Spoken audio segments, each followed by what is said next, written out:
तो आज हम करने जा रहे हैं क्लास 12 केमिस्ट्री का इनऑर्गेनिक का कोऑर्डिनेशन केमिस्ट्री, जो कि 7 नंबर का आपके सीबीएसई बोर्ड के अंदर आता है। सीयूटी में भी काफी वेटेज है, नीट के एग्जाम में भी काफी वेटेज है। वन शॉट में पूरा कराने वाला हूं, कोई मैटर नहीं करता कि आपको इससे पहले ये कितना आता था। इस वीडियो के बाद ये बहुत अच्छे से आ जाएगा, इस चीज की गारंटी लेता हूं।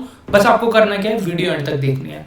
तो यार सबसे पहले कोऑर्डिनेशन केमिस्ट्री के बेस्ट नोट्स हैं। पहले वेटेज की बात करूं तो 7 मार्क्स का आपका कोऑर्डिनेशन कंपाउंड है, जिसके अंदर यार मेजरली पोर्शन की बात करूं तो यहाँ पे आइसोमेरिज्म से पेपर में क्वेश्चन आता है, वर्नर्स थ्योरी से काफी बार क्वेश्चन आया हुआ है, वीबीटी से आया हुआ है, आईयूपैक नेमिंग एंड सीएफटी। ये पांचों टॉपिक आज हम इस वीडियो के अंदर डिस्कस करने वाले हैं। तो यार सबसे पहले बेसिक्स पे चलूं, बिल्कुल बेसिक्स पे चले तो यहाँ पे जो कोऑर्डिनेशन कंपाउंड होता है ना, वो कुछ चीजों से बना हुआ होता है, जो कि होता है आपका सबसे पहला सेंट्रल मेटल एटम, सेकंड होता है लिगेंड।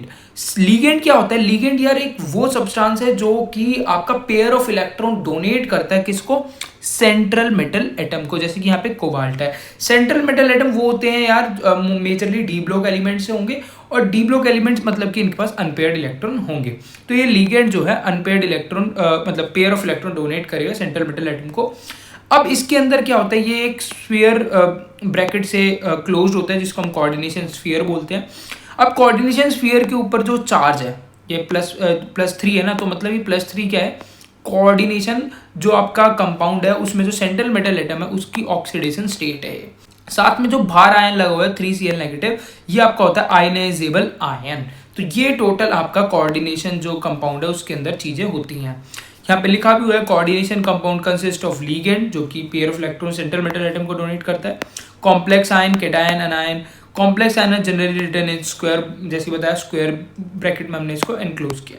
तो अब देखो एग्जाम्पल हम देखें तो यहाँ पे आप देख सकते हो कि ये कोऑर्डिनेशन कंपाउंड है, ठीक है, जिसके अंदर आपका कोबाल्ट है, कोबाल्ट सेंट्रल मेटल एटम है, NH3 आपका क्या है?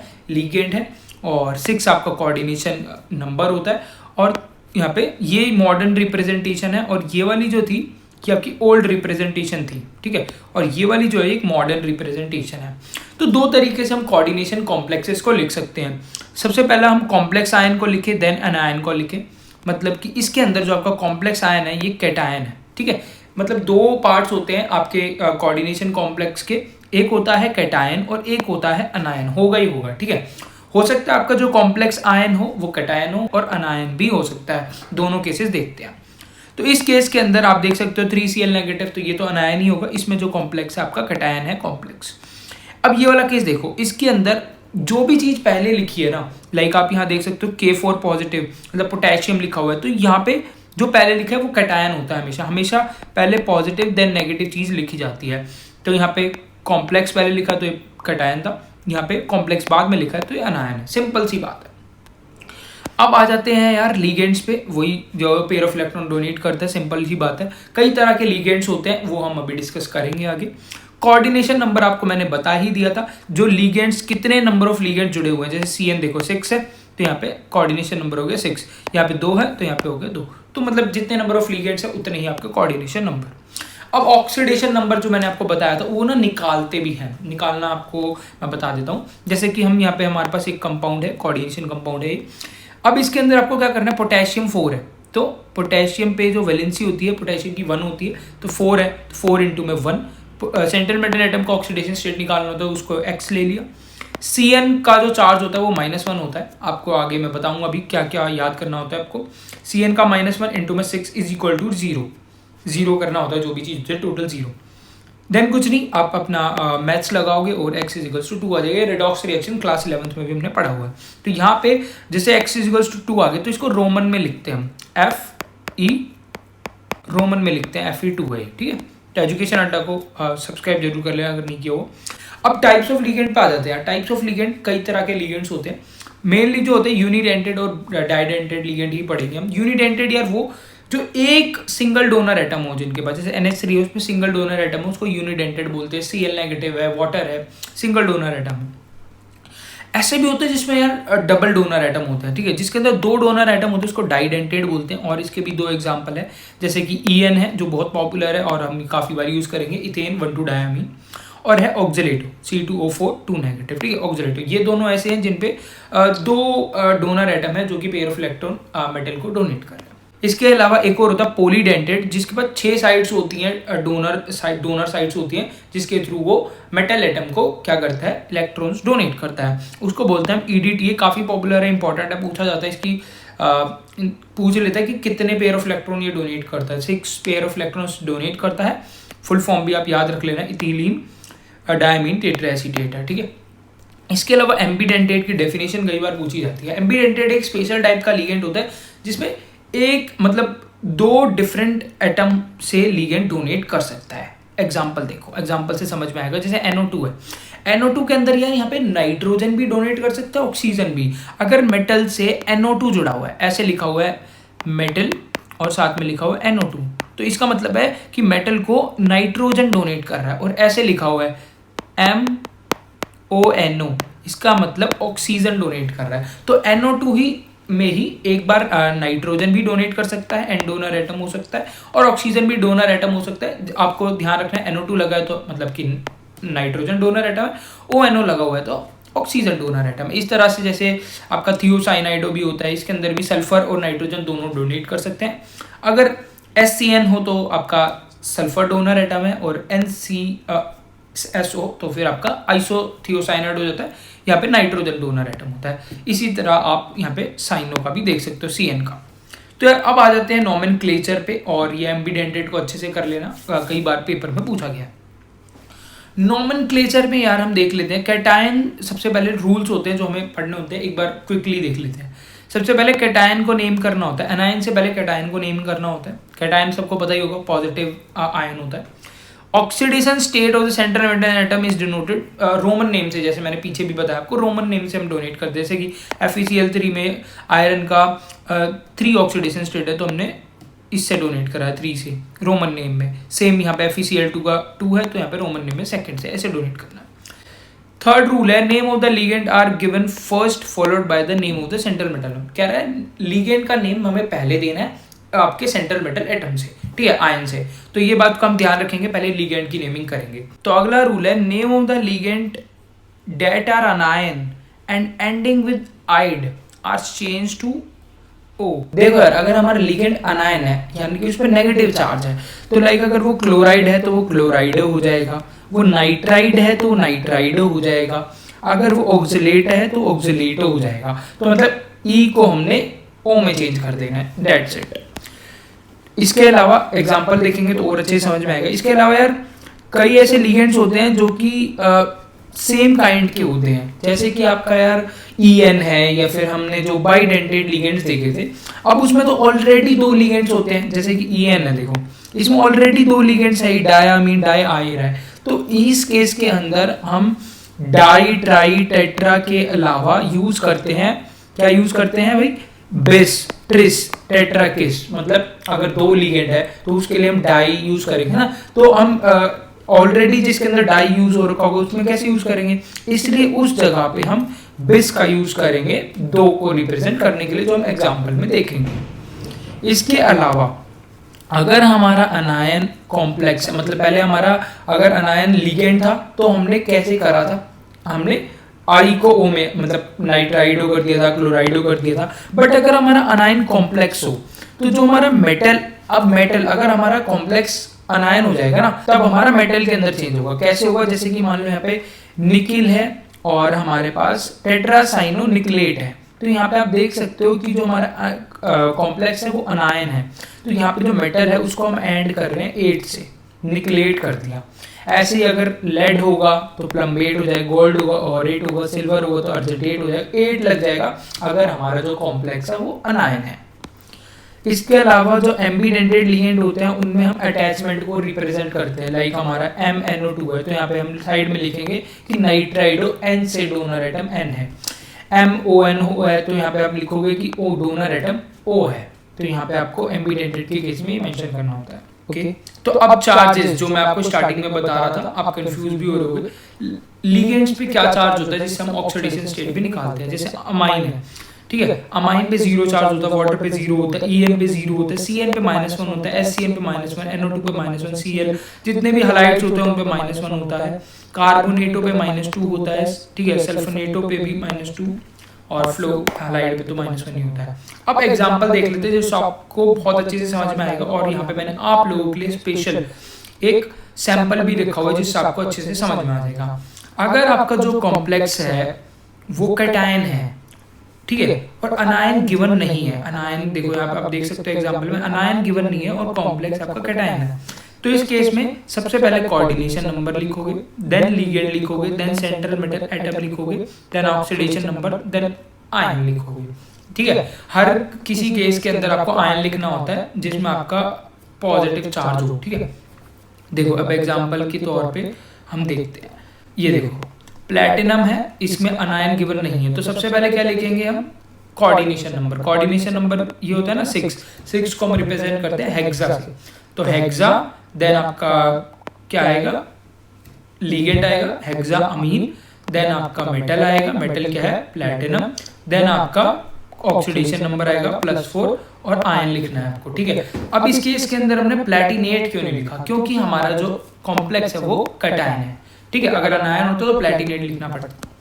अब ऐसे ही सेम बहुत इजी है, हेक्सा अमीन आ जाएगा, इसकी जगह निकल +2 आयन, सेम यहाँ पे आपका 4 है तो टेट्रा अमीन आ जाएगा, कॉपर आ जाएगा मेटल की जगह +2 ऑक्सीडेशन चार्ज, देन आयन, मतलब ये फॉर्मूला पूरा वैलिड है यहाँ पे।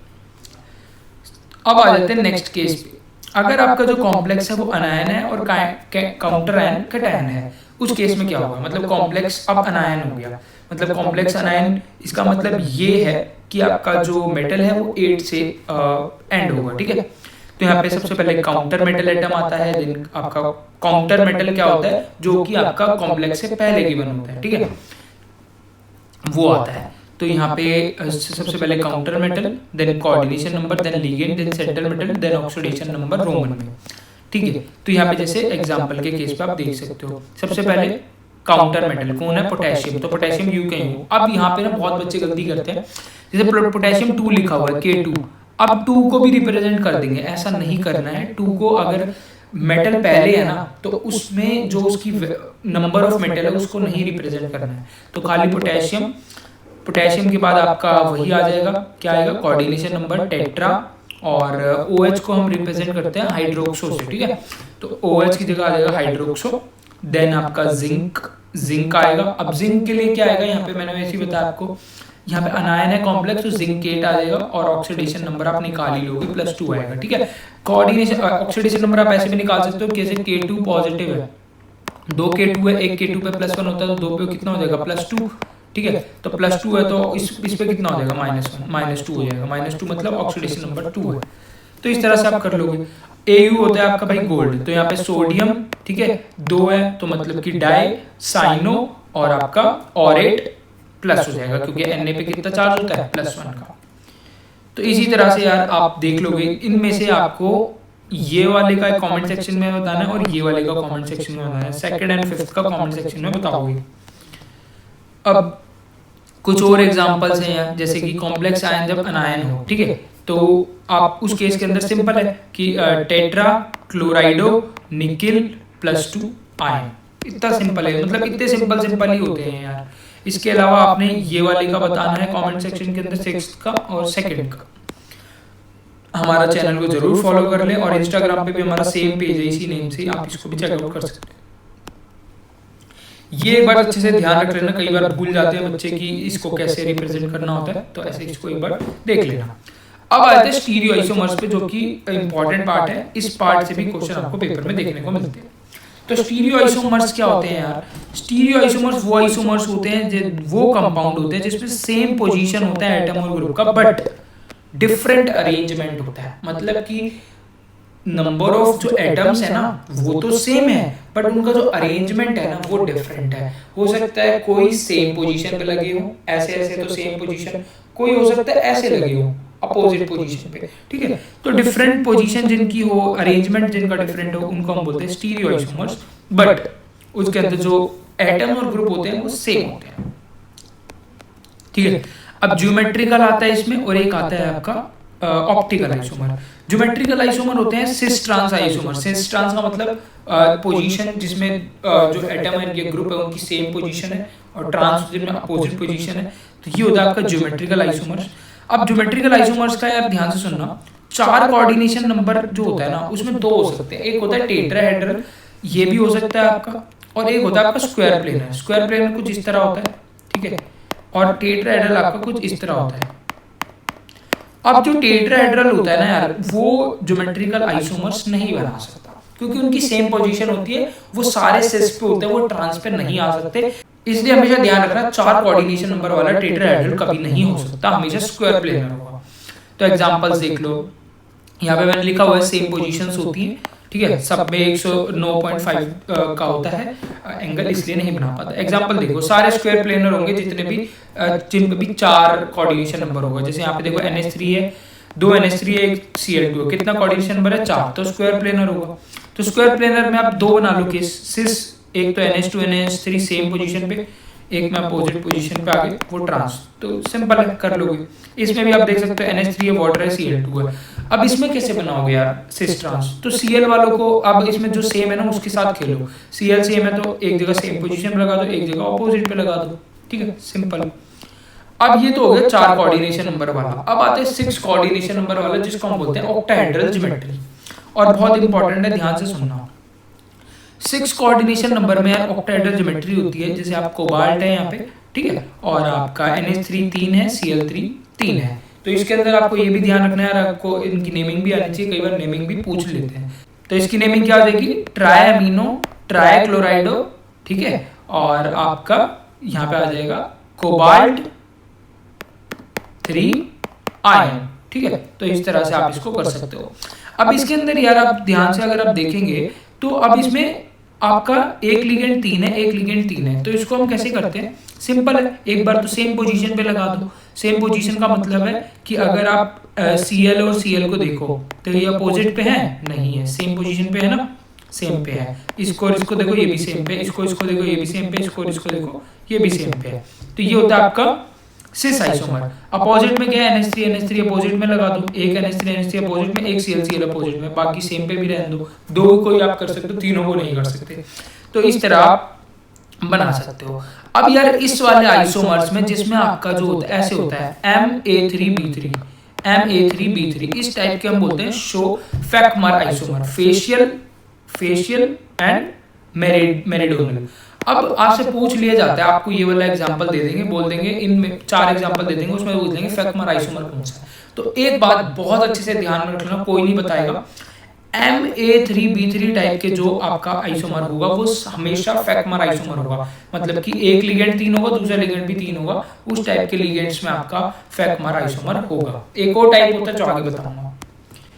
सेकंड केस आ जाते हैं यार प्लैटिनम NH3 4Cl2 है। तो इस केस में क्या है? Ma4B2 है। तो ये फैक्मर आइसोमर है? बिल्कुल भी नहीं, ठीक है, क्योंकि वो दोनों इक्वल लिगेंड होते हैं, मतलब एक 3 होता है, दूसरा भी 3 होता है। तो इस केस में भी सिंपल है, सिस वाला आप कैसे बनाओगे? सिस वाले के लिए क्या करो? NH3 सेम कर दिया, NH3 सेम कर दिया, Cl सेम कर दिया, और अब आप कहोगे भैया इसमें ये तो डिफरेंट है, ठीक है, ये तो अपोजिट पे आ गए, बट ऐसा नहीं है, आप सबको सेम नहीं कर सकते हो। 4 है तो उसमें से 2 सेम कर सकते हो, एक अपोजिट भी हो गई होगा, ठीक है। और जिसमें ट्रांस बनाना, ट्रांस तो सब अपोजिट ही हो जाएंगे, जैसे Cl बनाया, बाकी ये अपोजिट, ठीक है। तो इस तरह से बहुत इजीली आप बना सकते हो। अब ये ज्योमेट्रिकल आइसोमर है, ध्यान से सुनना, आपसे पूछ लिया था ये ज्योमेट्रिकल कौन सा, ऑप्टिकल कौन सा है। तो ऑप्टिकल आइसोमर्स में ना यार बहुत ही अलग केस होता है, उसमें बाइडेंटेड लिगेंड मेजरली यूज किए जाते हैं, वो मैं आगे बताऊंगा। बट जब भी आपके नॉर्मल लिगेंड्स जैसे वाटर हो, क्लोरीन हो, NH3 हो, और इनके कॉम्बिनेशन में आपका ऑक्टाहेड्रल हो, ठीक है, या फिर स्क्वायर प्लेनर हो, तो हमेशा वो ज्योमेट्रिकल आइसोमर होगा। कुछ ऐसे भी लिगेंड्स कंपाउंड्स होते हैं जो दोनों शो करेंगे, ऑप्टिकल और ज्योमेट्रिकल, आगे बताऊंगा, बट अभी के लिए इतना ही। तो अब आपका ज्योमेट्रिकल ओवर हो गया, देन आ जाते हैं ऑप्टिकल आइसोमर्स पे, जो बहुत ही इंपॉर्टेंट है। ऑप्टिकल में कुछ नहीं होता है, पेयर ऑफ मॉलिक्यूल्स होते हैं जो कि non super imposable mirror images बनाते हैं एक दूसरे की। नॉन सुपर इम्पोजिबल यार जैसे हमारे हैंड है, अब अगर आप इसको ऐसे रखोगे तो ये नॉन सुपर इम्पोज, मतलब एक दूसरे इम्पोज नहीं हो रहा है। लेकिन अगर आप इसको 180 डिग्री से घुमा के ऐसे रख दो, देन अब ये सुपर इम्पोज हो रहा है। तो अगर आप एक ऐसे कंपाउंड्स मॉलिक्यूल्स जिनको 180 डिग्री पे अगर आप घुमाओ तो वो सुपर इम्पोज हो जाएंगे, अदरवाइज अगर सेम रखोगे तो non super imposable mirror images बनाते हैं, उनको बोलते हैं optical isomers. Optical isomers 6 coordination complexes के ही होते हैं मेजरली, ठीक है। तो इस केस के अंदर हम देख रहे हैं Ma2B2C2। इस केस के अंदर आप देख रहे हो प्लेटिनम है। अब इसका स्ट्रक्चर बनाना है, देखो कैसे बनाएंगे। पिरिडीन साथ में रखा, क्लोरीन साथ में रखा, NH3 साथ में रखा, ऑक्टाहेड्रल बनाया। इसके मिरर इमेज बनाई। मिरर इमेज बनानी है आपको, मिरर रखना बीच में। मिरर इमेज कैसे बनेगी? अब ये दोनों Cl किधर चले जाएंगे, उधर चले जाएंगे, Py और NH3 किधर आ जाएंगे, इधर आ जाएंगे, और ये आपस में। और हमेशा जो ये वाली लाइन होती है ना, ये चेंजेस नहीं होते हैं, हमेशा साइड वाले ही चेंज होते हैं, इस बात का ध्यान रखना। तो Cl वहां चले गए, Py NH3 यहाँ चले गए। तो हमेशा जो Ma2B2C2 वाली टाइप होगी ना, ये आपका ऑप्टिकल आइसोमर होगा। इसको आपने बहुत अच्छे से ध्यान रखना है। अब कहीं पे भी आपका C2O4 ऑक्सीलेटो या फिर ENOX ऑक्सीलेटो आपका होता है जो, ठीक है, तो इस तरह के जब भी आपको ग्लाइसिनेटो होगा, इस तरह के कॉम्प्लेक्सेस दिखेंगे, इसका मतलब है कि आपका ऑप्टिकल आइसोमर्स है। कोई ग्रुप ऐसा हो जिसमें मतलब NH3 वाटर Cl भी हो और ऑप्टिकल भी हो, ठीक है, मतलब ऐसा ग्रुप हो जिसमें EN भी हो और वाटर भी हो, तो इस तरह के जो आपके कॉम्प्लेक्सेस होंगे उसमें ज्योमेट्रिकल भी होगा और ऑप्टिकल भी होगा। ऐसा केस भी हम देखेंगे आगे। जैसे कि आप यहाँ पे देख सकते हो प्लैटिनम Cl2 En2। अब En हमारा कितना होता है? एक En 2 डोनेट करता है, 2 पेयर ऑफ इलेक्ट्रॉन डोनेट करता है, तो 2 कितने करेंगे? 4। तो ये 4 कंसीडर होंगे और ये 2, तो कितना कोऑर्डिनेशन नंबर हो गया? 6 हो गया यार। ये 2 4 के बराबर है क्योंकि डाइडेंटेट है, ठीक है। तो यहाँ पे 6 कोऑर्डिनेशन नंबर होगा। तो इसको रिप्रेजेंटेशन कैसे करते हैं? जब आपका डाइडेंटेट होता है ना, उसको हम पूरा बनाते हैं ऐसे और बीच में लिखते हैं फिर, ठीक है। तो आपने क्या करा? प्लैटिनम Cl और देन आपने En को इस तरह से रिप्रेजेंट करना होता है जो डाइडेंटेड होते हैं। कुछ नहीं करना, इसकी मिरर इमेज बनाओ। मिरर इमेज कैसे बनाओगे? ये वाला आपको बताया था कि ऊपर वाले चेंज नहीं होते, चेंज हो भी जाएंगे तो भी कोई दिक्कत नहीं है। ये इधर चले जाएगा, ये इधर चले जाएगा, तो ये ऐसे कर दिया। अब आप देख सकते हो कि ये ना ट्रांस है, ये वाला ट्रांस है, अपोजिट में लगाए हैं आपने। तो ट्रांस की जब आप मिरर इमेज बना रहे हो तो मिरर इमेज बन ही नहीं रही है, वो सेम टू सेम आ जा रहा है। तो यहाँ से हमारा क्लियर हुआ कि जो ट्रांस वाला आपका ज्योमेट्रिकल आइसोमर होता है वो ऑप्टिकली इनएक्टिव होता है, मतलब कि सुपर इम्पोज कर रहे हैं ये एक दूसरे को, और जो सुपर इम्पोज करते हैं वो ऑप्टिकल आइसोमर नहीं होते हैं। तो जो ट्रांस वाला होता है वो आपका ऑप्टिकली इनएक्टिव होता है और सुपर इम्पोज करता है तो ऑप्टिकल नहीं होता है, ठीक है। तो अब लेकिन सिस वाला बनाते हैं। सिस वाला क्या होता है? सेम साइड पे। अब Cl सेम साइड, En और En इस तरह से आप सेम साइड पे लगाओगे। अब अगर इसका आप क्या करते हो, इसको आप मिरर इमेज बनाते हो, तो ये वाला En इस साइड आ जाएगा, ये वाला En इस साइड आ जाएगा, ठीक है, ये वाला Cl इस साइड आ जाएगा, क्योंकि मैंने बताया साइड वाइज चेंज होते हैं। तो Cl इधर आ गया, En ये वाला इधर था, इधर आ गया, ये वाला इधर था, ये इधर आ गया। तो आप देख सकते हो इसके अंदर आपका सुपर इम्पोज कर रहा है, ठीक है, एक दूसरे को सुपर। तो इसके अंदर आप देख सकते हो non super imposable mirror image बन रही है, मतलब सिस वाला आपका ऑप्टिकली एक्टिव होता है और ट्रांस वाला ऑप्टिकली इनएक्टिव होता है, ठीक है। यहाँ पे मैंने लिखा भी हुआ है only cis isomers are optically active, ये आपको ध्यान रखना है। अब ये वाला केस है जिसमें मैं आपको बता रहा था ना कि एक और केस होता है जिसमें फैक्मर आइसोमर होता है, वो होता है ये वाला। अब C2O4 जो है ये भी आपका बाइडेंटेट लिगेंड है। कैसा है? बाइडेंटेट। और बाइडेंटेट लिगेंड जो होते हैं वो एक लिगेंड 2 पेयर ऑफ इलेक्ट्रॉन्स को डोनेट करते हैं। तो 3 कितने करेंगे? 3 × 2 कितना होगा? 6। तो ये 6 आपके इलेक्ट्रॉन डोनेट करेंगे, मतलब ये भी आपका ऑक्टाहेड्रल ज्योमेट्री है। ऑक्टाहेड्रल ज्योमेट्री है, सिंपल है। आपको किस तरह बनाना होता है इसको यार? आपने 6 बना लो, कईयों को बनाना नहीं आता तो कुछ नहीं है, ऐसे करके ऐसे बना लो करो। 6 आप अपने ये बनाओ, 1 2 3 4 5 6, उसके बाद ऐसे ऐसे ऐसे बन जाएगा इजीली। मिरर इमेजेस के लिए ये इधर चला जाएगा, ये इधर चला जाएगा, ये इधर आ जाएगा, बहुत सिंपली बना लोगे। अब ये वाला जो केस है ना वो है MAB3। MAB3 भी आपका फैक्मर आइसोमर होता है। क्या होता है भाई? फैक्मर आइसोमर, ठीक है। MA3B3B और MAB3 भी आपका क्या होता है? फैक्मर आइसोमर होते हैं। सेम आपका ग्लाइसिनेटो के साथ है, ठीक है। तो यहाँ पे मैंने लिखा भी हुआ A3B3 और AB3 दोनों फैक्मर आइसोमर होते हैं। तो ये था आपका स्टीरियो आइसोमर। होप आपको अच्छे से समझ में आया होगा। अब चलते हैं यार अपने मेन पार्ट की तरफ, जो कि है आपका Werner's theory. Werner's theory, VBT और आपका तीसरी थ्योरी है CFT। ये 3 थ्योरी है जो कि बहुत इंपॉर्टेंट है। तो वर्नर्स थ्योरी की बात करें तो यार सबसे पहले वर्नर्स थ्योरी के ना पोस्टुलेट है जो आपको पता होना चाहिए, और एक दो क्वेश्चन करेंगे उसी में ये बहुत अच्छे से हो जाएगा। तो वर्नर्स थ्योरी क्या कहता है कि metal have two valencies, metal की दो वैलेंसी है, एक है भाई प्राइमरी वैलेंसी, ठीक है, और एक है भाई सेकेंडरी वैलेंसी। प्राइमरी वैलेंसी यार आयनाइजेबल होती है जिसको हम ऐसे से डोनेट करते हैं डॉट डॉट डॉट से। सेकेंडरी वैलेंसी यार डैश से डोनेट करी जाती है जो कि नॉन आयनाइजेबल होती है, मतलब कि प्राइमरी वैलेंसी उड़ सकती है और सेकेंडरी वैलेंसी उड़ नहीं सकती, ठीक है। अब यार यहाँ पे देख लेते हैं हम कैसे रिप्रेजेंट करते हैं। Both primary and secondary valency fix होती है, ठीक है। तो आप यहाँ पे देख सकते हो एक कॉम्प्लेक्स है जिसके अंदर जो आपका कोऑर्डिनेशन नंबर जो मैंने आपको बताया था कोऑर्डिनेशन नंबर 6 है, तो इसी को बोलते हैं सेकेंडरी वैलेंसी। और जो बाहर होती है जो आयनाइजेबल होती है, पहले भी बताया था, तो जो आयनाइजेबल होती है वो होती है प्राइमरी वैलेंसी। प्राइमरी वैलेंसी को आप ये भी कह सकते हो कि वो ऑक्सीडेशन नंबर होता है मेटल का, और सेकेंडरी वैलेंसी को ये भी कह सकते हो वो कोऑर्डिनेशन नंबर होता है लिगेंड का। तो ये भी इंपॉर्टेंट चीजें हैं, आपको अच्छे से पता होना चाहिए। यही ये कहता है कि प्राइमरी वैलेंसी फिक्स्ड होती है, वो प्राइमरी वैलेंसी नॉन आयनाइजेबल होती है, सेकेंडरी आपकी मतलब प्राइमरी वैलेंसी आयनाइजेबल होती है, सेकेंडरी नॉन आयनाइजेबल होती है। अब यहाँ पे यार एक क्वेश्चन मैं करा रहा हूँ, एक क्वेश्चन आपको खुद करना है।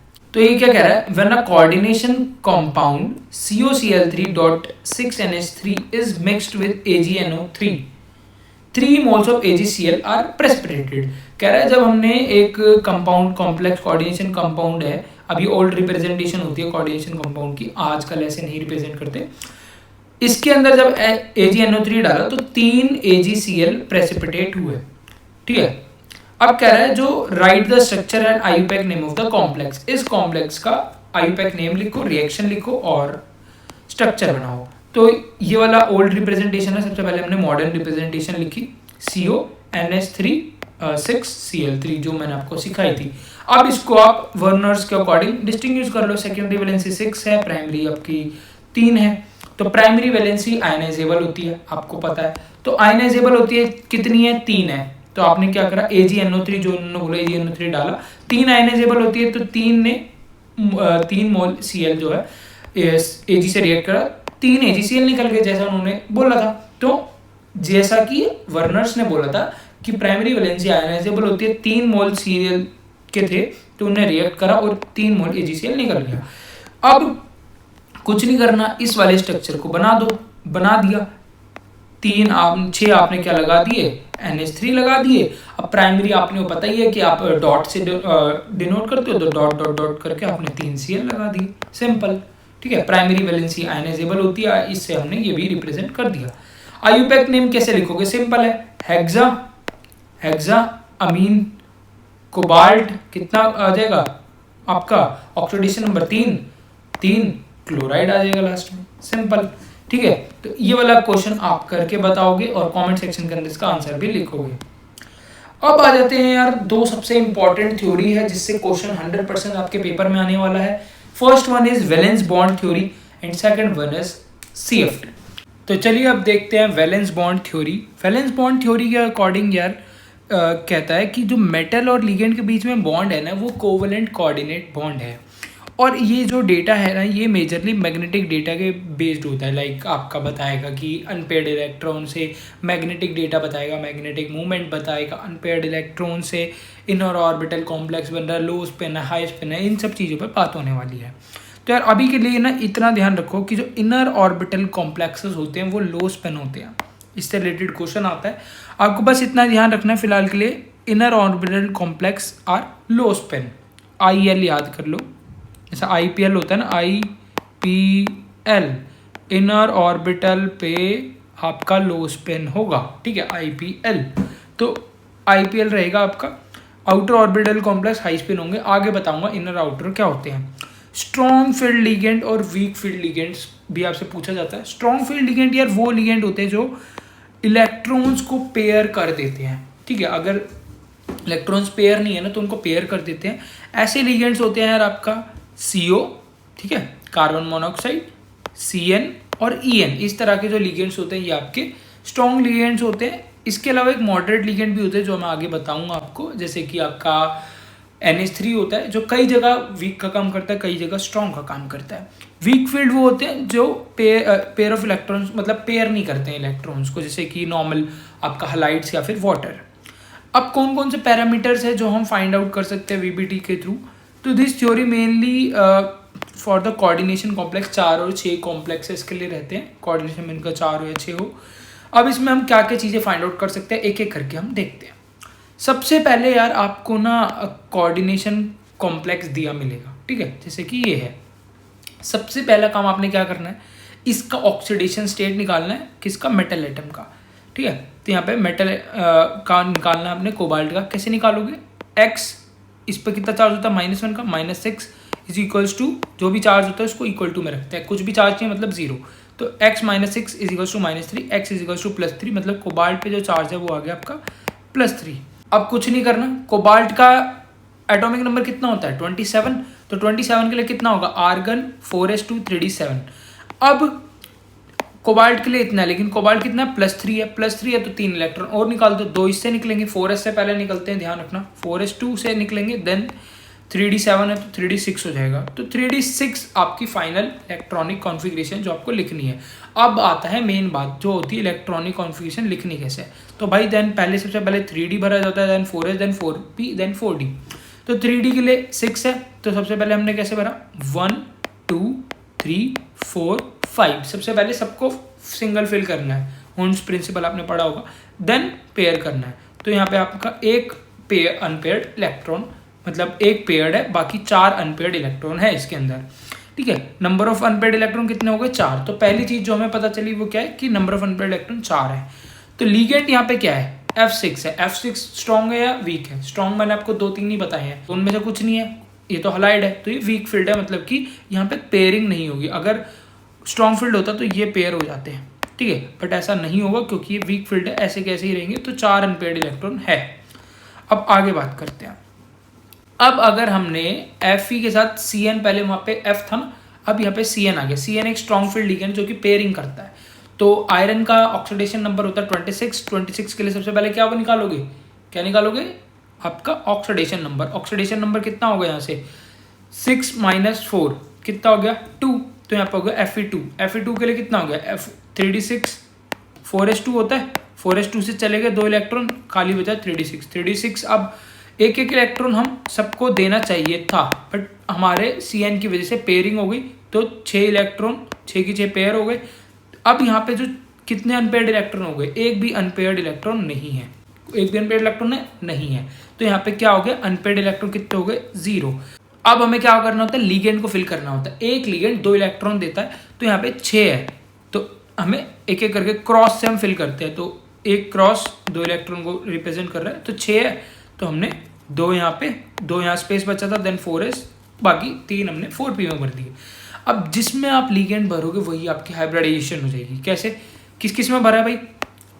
D2 में भरा, एक S में भरा और बाकी 3 में भरे, तो D2sp3, ये आपकी होगी हाइब्रिडाइजेशन। जिस केस के अंदर आपका लीगेंड इनर मतलब कि 3D के अंदर भरा जाए, किसके अंदर भरा जाए? 3D के अंदर। ये 3D है ना, जिस केस के अंदर 3D के अंदर आपके लीगेंड्स को फिल किया जाए वो आपका होता है इनर ऑर्बिटल कॉम्प्लेक्सेस, और inner orbital complex are high spin. तो आपको यहाँ से ध्यान रखना है कि आपका जो ये है ये इनर ऑर्बिटल कॉम्प्लेक्स है, इसमें अनपेयर्ड इलेक्ट्रॉन 0 है, ठीक है। तो इस तरह से आपको इस चीज़ का ध्यान रखना, होप आपको अच्छे से समझ में आया होगा। अब आता है मैग्नेटिक कैरेक्टर पे। अगर अनपेयर्ड इलेक्ट्रॉन है तो पैरामैग्नेटिक होगा, अगर अनपेयर्ड इलेक्ट्रॉन नहीं है तो डायमैग्नेटिक होगा। तो आपसे पूछ लिया जाता है, डायरेक्ट नहीं पूछते कि ये निकालो, आपसे बोल देंगे ये कंपाउंड है, ये पैरामैग्नेटिक है, डायमैग्नेटिक है, बताओ। तो आपको पूरा करना है। इसमें आप चेक करोगे अनपेयर्ड इलेक्ट्रॉन है, नहीं है, तो आप फिर लिखोगे कि due to there is no unpaired electron therefore it is a diamagnet according to valence bond theory. इसके अलावा आपसे हाइब्रिडाइजेशन पूछी जा सकती है, आप पूरा निकालोगे, देन यहाँ से आप लिखोगे कि D2sp3 आपसे हाई स्पिन है या लो स्पिन है, ये पूछा जा सकता है। इस तरह के क्वेश्चन आते हैं। अब मैग्नेटिक मूवमेंट भी निकलवा लेते हैं, जिसका फॉर्मूला होता है यार अंडर रूट में n इंटू में n+2। n आपका नंबर ऑफ अनपेयर्ड इलेक्ट्रॉन है। जिस केस के अंदर नंबर ऑफ अनपेयर्ड इलेक्ट्रॉन 0 होंगे, उस केस के अंदर n अगर आप 0 रखोगे तो √2 आ जाएगा आपका। म्यू कितना आ जाएगा? √2। कहीं आपसे पूछ ले कि अनपेयर्ड इलेक्ट्रॉन 0 है तो आपका मैग्नेटिक मूवमेंट क्या होगा, तो 0 नहीं होगा, वो √2 होगा, ध्यान रखना, ठीक है। अब एग्जाम्पल्स है सिंपल, जैसे कि आपका ये स्क्वायर प्लेनर है, तो इसके अंदर आप सबसे पहले वही ऑक्सीडेशन स्टेट निकालोगे।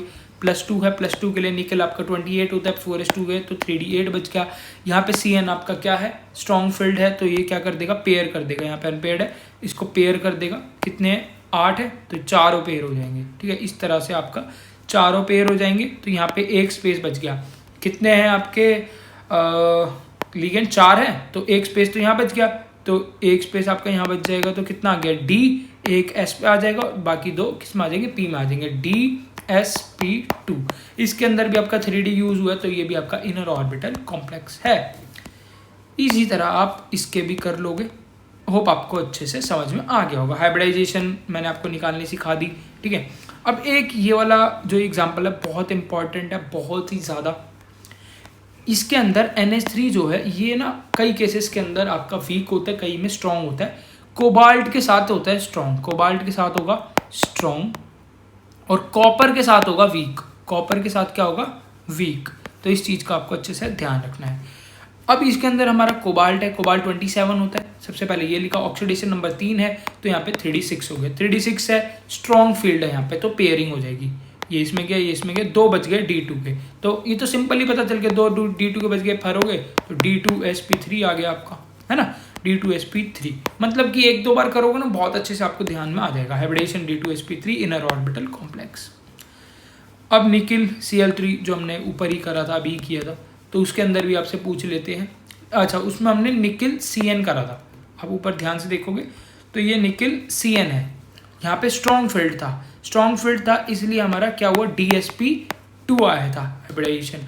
जबकि यहाँ पे आप देखोगे तो यहाँ पे Cl वीक है, तो मतलब कि आपका पेयरिंग नहीं होगी, पेयरिंग नहीं होगी तो निकिल का कितना है, यहाँ पे 3d8 है, मतलब 8 इलेक्ट्रॉन भरोगे, 1 2 3 4 5 6 7 8, मतलब कि 2 अनपेयर्ड इलेक्ट्रॉन है जिनकी पेयरिंग नहीं होगी। तो D तो पूरा भर गया, तो आप 4s से करोगे, 4s में 2 1 कितने काटे, 4 काटे, क्योंकि यहाँ पे 4 थे आपके लिगेंड। तो इस तरह से आपका कितना हो गया, S में और P में, तो S में 1 P में 3, तो sp3 होगी। हाइब्रिडाइजेशन पूछ ली जाती है भाई। अब इसके अंदर आपका इनर ऑर्बिटल कॉम्प्लेक्स यूज नहीं हुआ, 3D यूज नहीं हुआ लिगेंड में, इसलिए आउटर ऑर्बिटल कॉम्प्लेक्स है, ज्योमेट्री टेट्राहेड्रल। ओके, तो ये हो गया आपका क्या होगा, VBT। अब आ जाते हैं यार क्रिस्टल फील्ड स्प्लिटिंग थ्योरी, बहुत ही ज़्यादा इंपॉर्टेंट, बहुत ही ज़्यादा कंफ्यूज करती है बच्चों को, बट यहाँ पे हम बहुत इजीली समझ लेंगे इसको। क्रिस्टल फील्ड थ्योरी का अकॉर्डिंग जो अट्रैक्शन है मेटल और लिगेंड के बीच में, वो प्योरली इलेक्ट्रोस्टैटिक है। जबकि उसमें कह रहा था, VBT कह रहा था कि वो क्या है, आपका कोवेलेंट कोऑर्डिनेट बॉन्ड बनाता है, ये कह रहा है प्योरली इलेक्ट्रोस्टैटिक है CFT। तो CFT के अंदर यार दो के लिए होती है, for octahedral complexes and tetrahedral complexes. जो ऑक्टाहेड्रल कॉम्प्लेक्सेस हैं, ऑक्टाहेड्रल कॉम्प्लेक्सेस के अंदर आपको पता है कि 5D है, 5D ऑर्बिटल होते हैं, 2 में स्प्लिट हो जाते हैं। ये कहती है कि 5D ऑर्बिटल सबकी सेम एनर्जी नहीं होगी, जबकि वो कह रहे थे सबकी सेम एनर्जी होगी। 3D के अंदर 5 ऑर्बिटल होते हैं, 5 की सेम एनर्जी होगी, VBT कह रहा था। CFT कह रहा है नहीं, उन 5 की सेम एनर्जी नहीं होगी, वो 2 पार्ट्स में स्प्लिट हो जाते हैं। एक है आपका T2G में स्प्लिट होते हैं, जिसमें आता है आपका 3 ऑर्बिटल, DXY DYZ DZX। दूसरा आता है आपका EG, जिसके अंदर आता है आपका DX² Y² और DZ², 2 पार्ट्स में डिवाइड हो जाते हैं। EG की एनर्जी T2G से ज़्यादा होती है। तो यहाँ पे हम देखते हैं, ये देखो octahedral splitting energy, CFSE energy, बहुत इंपॉर्टेंट टर्म है। इसके अंदर क्या हो रहा है, ये जो 3D था ना आपका, ये आपका स्प्लिट हो गया, ये था आपका 1 2 3 4 5 है, ये स्प्लिट हो गया 2 पार्ट्स में, ऊपर नीचे। ऊपर वाला EG जिसमें 2 ऑर्बिटल होंगे, नीचे वाला T2G जिसमें 3 ऑर्बिटल होंगे, और ये इसको हम बोलते हैं बैरी सेंटर, जो इन दोनों को सेपरेट कर रहा है, इसको हम बोलते हैं बैरी सेंटर। और जो गैप है EG और T2G के बीच में जो गैप है, इसको हम बोलते हैं डेल्टा O। क्या बोलेंगे भाई, delta O, octahedral energy. CFSE होता क्या है, CFSE वही इन दोनों का जो डिफरेंस होता है उसको बोलते हैं, difference between the energy of the 2 set of D orbital is called CFSE। Ligand with smaller delta O are weak field, जिनका स्मॉल होगा, कम होगा डेल्टा O, वो वीक होंगे, जिनका लार्ज होगा वो स्ट्रॉन्ग फील्ड होंगे। आगे पता चलता रहेगा, अभी टर्म समझो बस। CFSE निकालते कैसे हैं, आपको बोले D1 की CFSE निकालो, CFSE एनर्जी निकालो, कैसे निकालोगे, आपको सबसे पहले लोअर ऑर्बिटल में भरना होता है। तो T2G लोअर है ना, T2G लोअर है, देन EG है, तो सबसे पहले T2G में भरा जाएगा। एक इलेक्ट्रॉन भरा। T2G की कितनी होती है ऑक्टेहेड्रल एनर्जी? माइनस का 0.4, तो 1 इंटू में माइनस का 0.4 कितना हो गया? माइनस का 0.4 ऑक्टेहेड्रल एनर्जी होगी D1 की। D3 की बोल दे तो D3 की कितनी हो जाएगी? एक इलेक्ट्रॉन, दो इलेक्ट्रॉन, तीन इलेक्ट्रॉन, सबसे पहले T2G भरना था, तो 3 इंटू में T2G कितना होता है? माइनस का 0.4, 3 इंटू में माइनस का 0.4 कितना हो गया? माइनस का 1.2 ऑक्टेहेड्रल एनर्जी। अब आपसे अगर DQ में पूछ ले तो DQ क्या होता है भाई? 10 से अगर मल्टीप्लाई कर दोगे आप ऑक्टेहेड्रल को तो DQ में निकल जाएगा। तो माइनस का 0.12 को 10 से मल्टीप्लाई करें तो 12 DQ हो जाएगा, ठीक है। अब आपसे क्या बोल रहे हैं कि भाई पेयरिंग एनर्जी क्या होती है? पेयरिंग एनर्जी क्या होती है? Energy required to pair up the electron with one another in orbital against with one another in an orbital against the repulsion force among each other is called pairing energy. कह रहे हैं कि आपको एक electron already present है, उसकी presence में ही दूसरे इलेक्ट्रॉन को पेयर करने के लिए जो एनर्जी चाहिए होती है वो होती है पेयरिंग एनर्जी। क्योंकि इलेक्ट्रॉन में रिपल्सिव फोर्स होता है, तो पेयर करने के लिए भी एक आपको क्या एनर्जी लगानी पड़ेगी। एक इलेक्ट्रॉन दूसरा इलेक्ट्रॉन दोनों का साइन सेम है, तो अब रिपल्शन भी तो करेंगे, तो इनको सेम लाने के लिए जो एनर्जी चाहिए होती है वो होती है आपकी पेयरिंग एनर्जी। तो पेयरिंग एनर्जी और ऑक्टेहेड्रल एनर्जी का एक रिलेशन होता है, ठीक है, जो आपको उसके बेसिस पे हम कॉन्फ़िगरेशन लिखते हैं। अगर आपका ऑक्टेहेड्रल एनर्जी लार्ज है तो स्ट्रॉन्ग फील्ड लिगेंड होगा, तो electron will try to remain in the lower set of orbital, this is called low spin.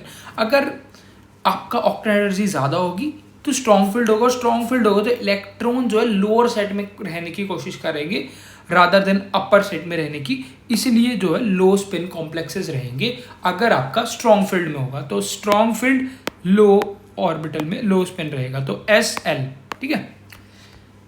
अगर आपका जो ऑक्टेहेड्रल एनर्जी वो कम है तो फिर वो हाई स्पिन में जाएगा, ठीक है, SH, ठीक है।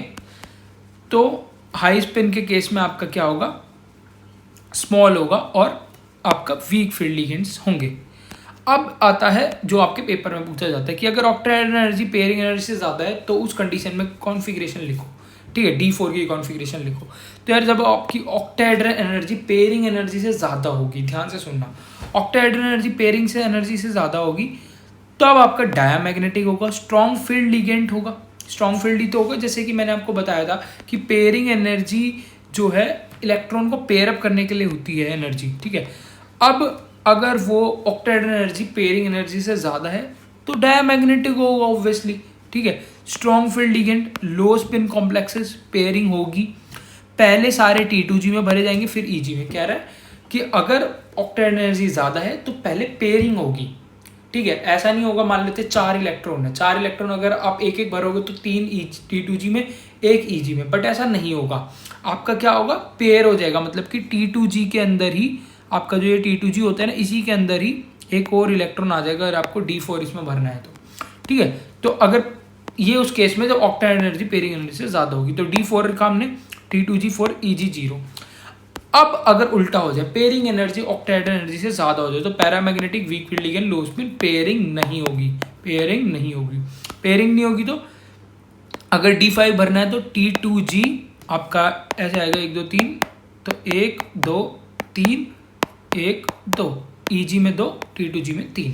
अगर आपका पेयरिंग एनर्जी ऑक्टेहेड्रल एनर्जी से ज़्यादा है तो आपको ये ध्यान रखना है, पेयरिंग एनर्जी ज़्यादा है तो पेयरिंग नहीं होगी, पेयरिंग एनर्जी कम है तो पेयरिंग होगी।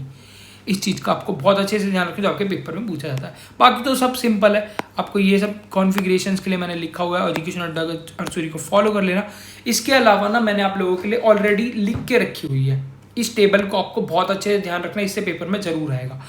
D1 है स्ट्रॉन्ग फील्ड लिगेंड के लिए, तो ठीक है, स्ट्रॉन्ग फील्ड के अंदर क्या होता है भाई, आपका पेयरिंग होती है। तो D1 के लिए एक इसमें भरा, एक कितनी होती है T2G की, माइनस का 0.4, माइनस का 0.4, तो ऑक्टेहेड्रल एनर्जी कितनी हो गई, इतनी हो गई।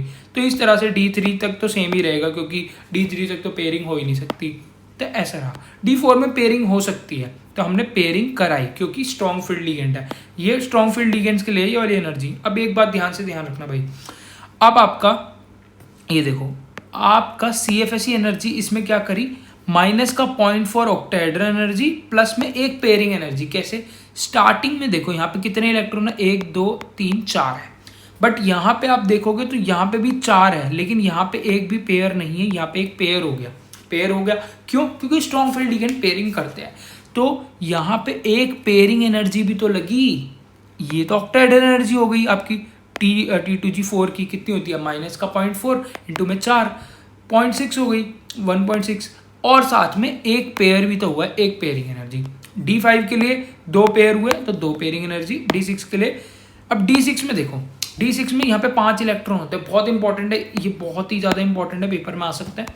D6 के लिए स्ट्रॉन्ग फील्ड लिगेंड्स के आपके भरवा सकते हैं।